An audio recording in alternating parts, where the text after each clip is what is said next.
the dark side of Dubai and the United Arab Emirates.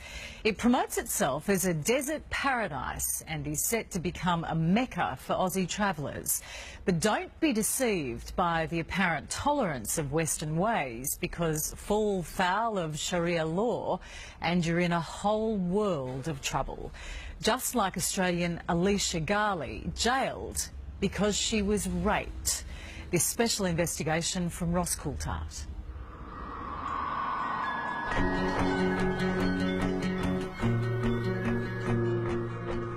Soon, many more Australians will be visiting. It feels like things just grow up out of the desert overnight. So it's been amazing to see all the changes. But there's more Australians need to know about Dubai and the United Arab Emirates. Now with the Qantas deal, there are going to be more Australians who are going to be getting into trouble in the UAE. Sex outside marriage, holding hands, even kissing someone on the cheek can be enough to have you arrested. A kiss on the cheek and you go to jail. A kiss on the cheek and you can go to jail. The worst horror stories are when women are raped and they go to the police to report the incident, and they are then accused themselves of having sex outside marriage, charged with the crime and possibly imprisoned. Tonight, Alicia's story. You obviously hadn't expected to see her again, had you? You thought it was possible she might die. Absolutely, absolutely. And I couldn't do a thing about it. My darling girl. She looks so beautiful.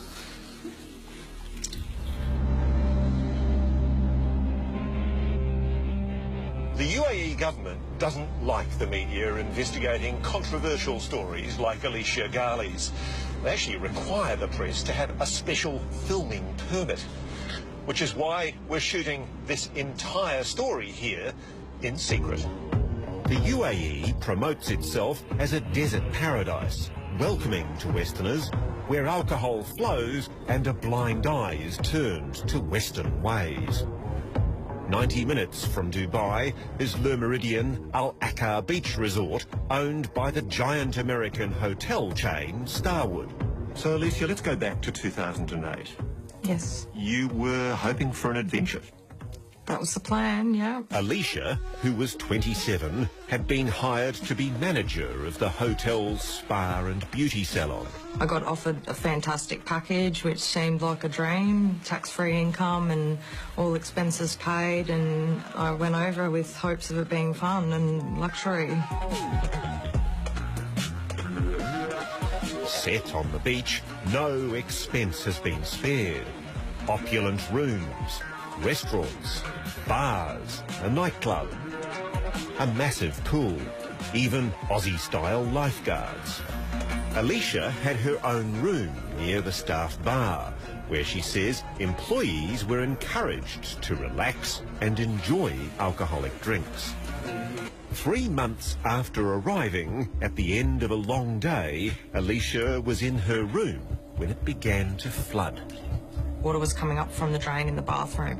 So I called maintenance, they came, they cleared it out, and then I went back into my room, and within another half an hour it was flooded again, and a lot worse. The flooding was no accident. Later, maintenance would find a man's shirt and a plastic bag had been used to block Alicia's drain, forcing her to leave. They knew the only place for you to go and wait was the bar. Yes. It was about 11 o'clock at night. She left her room, went to the staff bar. She sat down, opened her laptop, and ordered herself a bourbon and Coke. Everything seemed perfectly normal. There was one person that I knew. He was in the life-saving department, so I was familiar with who he was.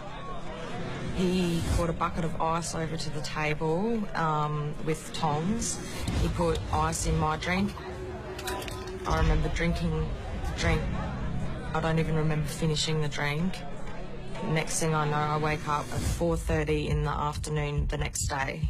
The door to my apartment was ajar. I was completely naked with just my bra hanging off my shoulder.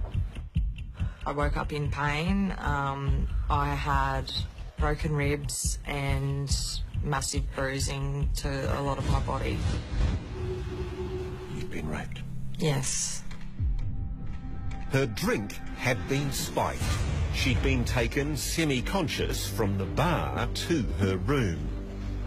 Later, there were reports of screams that hotel security was sent to her room where they found Alicia unconscious and 3 naked men, all employees. Starwood Hotels refused to answer our specific questions about this. I was in agony. I had 4 broken ribs on one side. Four broken ribs. I went to the hotel and said, I'm going to have to go to the hospital. They, at that point, said, well, the police will become involved. They became quite aggressive towards me. So the hotel didn't even help you to go to the hospital? No. I called a taxi on my own. At this hospital, Alicia was examined. Her injuries consistent with being bashed and raped. They said, do you want to tell the police so that the men can be arrested?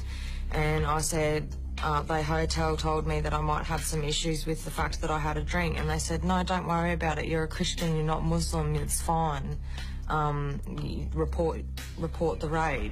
What Alicia didn't know is that being raped was essentially the same as having sex outside marriage where the sex is consensual, and that she would be charged with the same offence as those who assaulted and raped her.